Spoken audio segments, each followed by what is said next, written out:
Greetings, baseball fans, and welcome to the Fireball Review channel. Well, show of hands out there in the viewing public, who amongst you had the Arizona Diamondbacks and the Texas Rangers set to meet in the Fall Classic before the playoffs started? Put your hands down. You're all lion, dog-faced, pony soldiers. None of you predicted this. This is why baseball is the greatest sport in the history of humanity. Sure, you have the NBA where you have maybe 2 or 3 teams each year that have a legitimate shot to win the finals.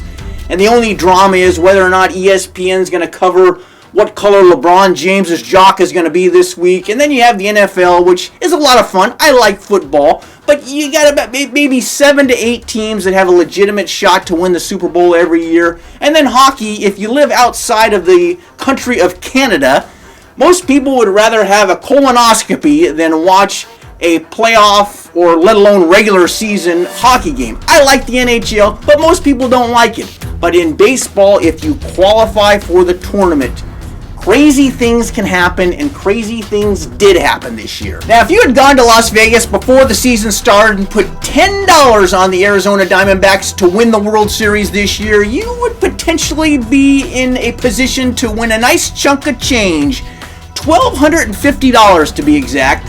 I wouldn't get too excited. That's probably like a tank of gas and maybe like a half-eaten Almond Joy with inflation being what it is these days. But nonetheless, give the Arizona Diamondbacks a tremendous amount of credit. When these guys were down 2-0 in this NLCS, I thought they were totally toast. Then they win Game 3, win Game 4, lose Game 5, and I thought, okay, they've had a nice run. I predicted them to lose in 6 games, and trust me, folks, we will get into my predictions in a little bit. Oh, what a disaster this has been. But they go to Philadelphia and they absolutely punch the Philadelphia Phillies in the mouth in Game 6. And before Game 7, I knew the Phillies were in a tremendous amount of trouble because I saw Brandon Pfaadt reading the Holy Bible before he went out to make his start in Game 7. And you can't top Jesus. How are you gonna respond to that if you're the Philadelphia Phillies? What are you gonna send the Philly fanatic to get up and do his stupid little dry hump dance on top of the dugout before the game? Give me a break. And then on the other side of the ledger, you have the Texas Rangers, a team that you would have thought cured every deadly disease known to man when they defeated the Houston Astros in Game 7 of that ALCS. The Astros are still a very despised Major League Baseball franchise. I don't see that changing in the next 10 to 50 years at this point in time. There's only 2 or 3 guys left from that 2017 team, but people still hate these guys. But the Rangers, we all knew going into the playoffs they had arguably the best offense of anybody in the tournament. They've proven that to be the case, but nobody thought the starting pitching was that good. At least I certainly didn't. Montgomery has been like an ace. This guy has pitched very well. And Nathan Eovaldi is maybe 1 or 2 games away from being one of the great big game pitchers in the history of Major League Baseball. Remember when he was with the Red Sox, he had some nice outings back in that time period. And he's been great for the Rangers. And Max Scherzer, he's not even 100% healthy at this point. You still have him as your number 3 guy. That's kind of a nice number 3 guy to have, obviously. But I think the big change this year for the Texas Rangers has been Bruce Bochy. This guy is going to go down as probably the best manager in the last 30 or 40 years, in my opinion. And if he wins the World Series this year, he's going to go down as arguably the greatest manager in the history of Major League Baseball. I know that's kind of a crazy statement to make, but just look at this guy. Look at what this guy's done. He has gone to the World Series with 3 different teams, including the San Diego Padres, okay? This guy took the San Diego Padres to the World Series when he was a young manager back in '98. The dude is an absolute managerial genius. The last 2 times both of these teams were in the World Series was arguably maybe the 2 best World Series in my lifetime. I think that '91 World Series with the Braves and the Twins was pretty good. But I actually think the 2001 World Series the Diamondbacks were in against the New York Yankees was probably the greatest World Series I've ever seen. That was right after 9/11. Emotions were very high. I got to be honest with you, it seems like the whole world was rooting for the Yankees in that World Series for obvious reasons, and I understand that. But I was just so sick of seeing the Yankees win the World Series every year. I was pulling for the Diamondbacks in 2001. They pulled it out. It was a great World Series.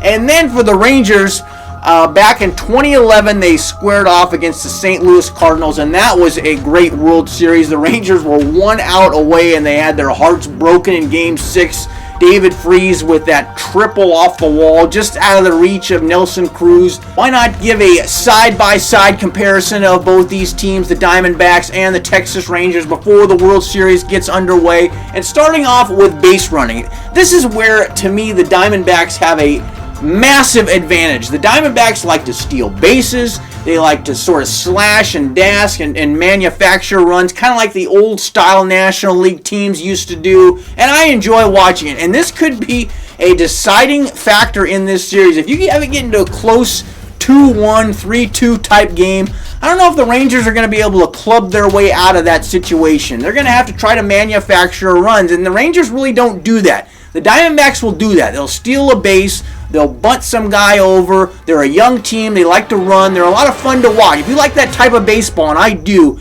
they have the clear advantage in the base stealing, base running, speed category, if you will. Even though most of us in the prognostication land didn't have the Diamondbacks or the Texas Rangers meeting in the World Series, perhaps if we looked at the team defense this year, maybe we would have reevaluated our positions, because guess who was the #1 team defense in Major League Baseball this year? Yes, it was the Arizona Diamondbacks. And guess who was #2? No, it wasn't the Nationals. No, it wasn't the A's. It was the Texas Rangers. So when it comes to this category, I'm saying it's basically a wash. I'm going to give a slight advantage to the Diamondbacks, but this could be huge, because we always know we get into these big games, there's just one little miscue that could cost you the World Series.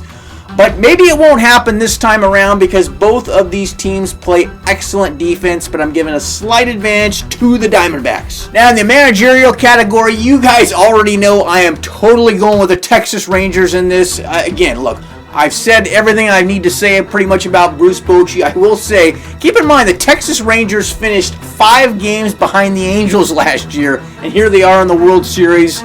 They lost 94 games last year. Everybody's talking about what they did 2 years ago. Last year, they lost 94 games, and basically they pretty much brought back the same team as they did last year. I know everyone talked about DeGrom coming on, but he got hurt not even about a quarter into the season. He's been out all year. They brought in Scherzer at the trade deadline, but he's been hurt for most of that time, and he's still not 100% healthy. I mean, the big reason I think the Rangers are here in the World Series is because of Bruce Bochy. The guy is a great manager. But hey, I don't want to disrespect my fellow Paisan, Torey Lovullo, either. This guy probably should win Manager of the Year this year. But this Manager of the Year is the one award I think they should wait till after the season before they vote on it. I actually would have had Skip Schumacher of the Marlins as Manager of the Year after the season concluded. But, you know, I think you have to wait till after the postseason to vote on that award. And if you had done that, I definitely would have voted for Lovullo. The guy's done a tremendous job. He does concern me a little bit, though. He is a younger manager, and he is one of those guys that is prone to pull his pitchers a little bit too early. He pulled Font a little bit too early out of Game 3. It worked out for him that game. But the next time he sails those waters, it might not go so well, so I would look for that. But definitely given the advantage to Bruce Bochy and the Texas Rangers in the managerial category. In the bullpen, I think this is the biggest disparity we have, to be quite honest with you. I still just do not trust the Texas Ranger bullpen. I know Jose Leclerc has been better in that closer role, but you still have Chapman coming in these high leverage situations, and sometimes he comes out okay, and sometimes it just feels like he's just going to walk the bases loaded, and he's just going to keep walking guys. I don't know if I heard that right. I know I'm getting a little bit older, but did I hear something that said he's still throwing 104 miles an hour? Was that correct, or was that just my imagination? Don't know if I dreamed that, but I just do not trust the Texas Ranger bullpen. They've been better in the playoffs, but I saw how they were in the regular season, and I just would not trust these guys. I'm still giving the advantage to the Arizona Diamondbacks. The Arizona Diamondbacks bullpen is a big reason why they're here in the postseason and why they're in the World Series. So I'm giving the advantage to the Arizona Diamondbacks in the bullpen. Now, when it comes to the offense, clearly the Texas Rangers have the decisive advantage here. It's probably the second biggest disparity in all these categories, but it might not matter, because at the end of the day, usually in the World Series, we don't generally see 13-12 games. If we see 13-12 games in this series, the Texas Rangers will sweep the Diamondbacks. I'll say that right now. But I don't think we're going to see it. I think we generally see in the World Series this time of year, we see 4-2 games, 3-1 games, 2-1 games. The Diamondbacks get a lot of timely hitting. They manufacture runs. That's generally the way you win the World Series. You don't generally club your way to the World Series.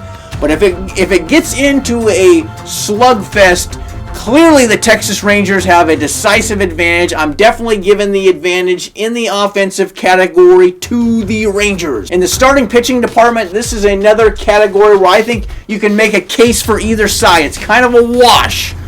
But on the Texas Rangers side of the coin, Jordan Montgomery, this guy has looked like a legitimate ace. His earned run average is 1 run lower than it was in the regular season. That's how well this guy's pitched. I would expect that to continue through the World Series. I think he's pitching in Game 2. Probably he'll match up against Merrill Kelly. So that'll be a big game for the Rangers because they have to win both of those games, I think, that he pitches in. He's been that vitally important for the Rangers. And then Eovaldi, he's always going to give you a quality start. This guy is just Mr. Consistent. But both of those guys, they have to pitch deep into games. If the Rangers have to fall back to that bullpen, they're in trouble. I just don't trust that bullpen. And then Max Scherzer in the 3 spot. I love Max Scherzer. He's one of my all-time favorite pitchers of all time in baseball history, but the guy just doesn't look healthy. He didn't look good in the LCS, in either of those LCS starts, and he's not going to be able to pitch deep into the games. He's probably going to pitch into the 4th or the 5th inning, and then Bochy's going to have to come out and get him, and then all hell's going to break loose. To me, the X factor for the Diamondbacks to win the World Series will be Zach Gallen. If Zach Gallen can pitch like he did in the division series against the Dodgers, I believe have 2 outings like that in this series. I think the Diamondbacks will win the World Series. Even if he only gives them 1, I think they have a legitimate shot to win the World Series. If he doesn't, though, they are screwed royally because I think the Rangers will take them down. But I think Gallen will give them at least 1 good start in this series. Look, the guy is a Cy Young candidate. He's been a Cy Young contender the last 2 years. He's a great pitcher. He's a legitimate ace at the top of the rotation. He'll be going against Eovaldi in Game 1. Then Game 2, you'll have Merrill Kelly going. What a name, Merrill. How do you decide to name a kid Merrill when he's born? Nonetheless, he's pitched very well, just as well as Gallen has. And then you have Font pitching in Game 3, and this guy has just been a revelation so far. I just hope Lovello lets him pitch deeper into games. If he does that, I think the Diamondbacks will be in good shape. And I think 1 through 3, I still like the Diamondbacks starting pitching slightly better than the Texas Rangers. So I'm going to give a slight advantage in the starting pitching to the Arizona Diamondbacks. Okay, now we have come to the part of the program where I try to accurately predict who is going to win the World Series, and most likely will make a total fool of myself once again. This is exciting. Look, folks, I would be an utter fool to pick against the Arizona Diamondbacks in this World Series. I have picked against these guys 3 times, and 3 times they have proven me wrong. So what did Albert Einstein say? Insanity is doing the same thing over and over again, expecting different results. On the other side, on the flip side, you have Bruce Bochy, who I think is probably arguably the greatest manager in the history of the game. He doesn't make a lot of mistakes. However, I just do not trust Bruce Bochy's bullpen. I saw a lot of AL West games in the regular season, and even though I know the bullpen has been better in the playoffs, I still just don't trust those cats for the Rangers. And I think the Diamondbacks are going to pull it out. If it comes to a bullpen series late in the game, and it generally does in the World Series, I just think the Diamondbacks have the decisive advantage in this category, and it will be the Rangers' undoing. I think the Arizona Diamondbacks will win their 2nd World Series, and they will take down the Rangers in 7 games, which probably means the Texas Rangers will win their 1st World Series in the history of the franchise. So congratulations ahead of time, guys. I hope you send me a World Series ring, since I just put a hex on the poor Arizona Diamondbacks. But enough foolishness for now. A few factoids about this World Series. This is the lowest amount of wins either team has had going into a World Series in the regular season. So that's kind of an interesting factoid. And the Diamondbacks at 84 wins would not be the lowest. That would not be the lowest amount of wins any team has had in the regular season. The St. Louis Cardinals only won 83 games back in 2006 when they defeated the Tigers back then. This is the first time these two teams have met in the World Series, and this is the second appearance for the Diamondbacks, and this is the third appearance for the Rangers. Again, the Rangers have never won the World Series, so we might be seeing some history made there. But now I want to hear from you guys. Let me know down below who wins the World Series, how many games, and the bonus question, what is the greatest World Series in your lifetime? What was the most competitive? Not necessarily your favorite where your team won, but what was the best, most competitive World Series you've ever seen? Let me know down below, and as always, hit that dislike button if you like this video. Otherwise, see you next time. Enjoy the World Series. Toodles.